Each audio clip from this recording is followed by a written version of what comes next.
इंदौर के गांधीनगर थाना क्षेत्र में अपनी ही पत्नी पर फायर करने वाले पति को पुलिस ने शाजापुर से पकड़ा है। वह काफी समय से फरार चल रहा था।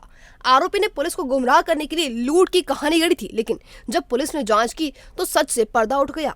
डीसीपी आदित्य मिश्रा ने बताया कि बोहरा कॉलोनी निवासी जावेद खान ने आपसी विवाद के चलते अपनी पत्नी पर बंदूक से फायर किया था। गोली पत्नी के चेहरे पर लगी थी।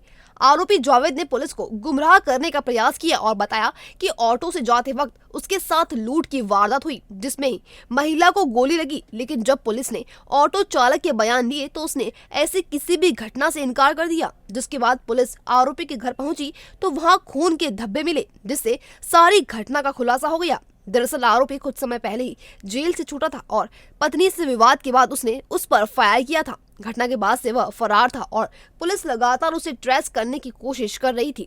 इसी बीच पुलिस को उसकी लोकेशन मिली तो उसे शाजापुर से गिरफ्तार कर लिया गया। बुधवार को आरोपी को कोर्ट में पेश कर जेल भेज दिया गया है।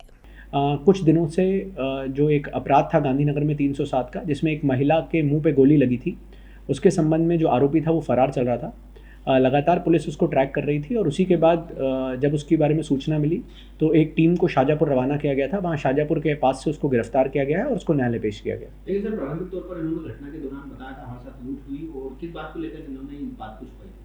जी, ये बात सही है कि जब इन्होंने घटना का विवरण पहली बार दिया था तब इनके द्वारा बताया गया था कि कुछ अज्ञात व्यक्तियों के द्वारा ये लोग ऑटो से जा रहे थे, पति और पत्नी, और इनके साथ अज्ञात व्यक्तियों के द्वारा लूट की घटना कारित की गई थी।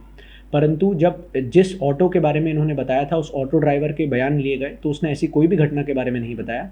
यहाँ तक कि जब इनके घर में जाकर फॉरेंसिक टीम ने जांच की तो पता चला कि घर में ही फायरिंग के निशान मिले थे, घर में ही ब्लड स्टेन्स मिले थे, जिसके चलते जब पता चला था कि असली में घटनाक्रम ये हुआ है कि पति के द्वारा, जो कि जेल से छूट के आया था कुछ समय पहले, उसी के द्वारा पत्नी को किसी वाद विवाद में लेकर गोली मारी गई थी, जिस गोली से वो घायल हुई थी, और उसके बाद ऑटो से वो लोग ले जाके उसने अस्पताल में भर्ती कराया था।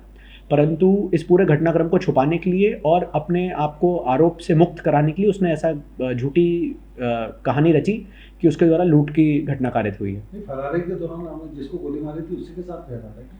जी, उन्हीं के कुछ रिश्तेदारों के और परिवारों के घर से ही हमें सूचना मिली थी। उनके नंबरों को जब हमने खंगाला गया तो उसमें ही मिला है। तो ये संभावना प्रबल है कि जिस महिला को गोली लगी थी उसके संपर्क में था और उन्हीं के साथ में या संपर्क में था।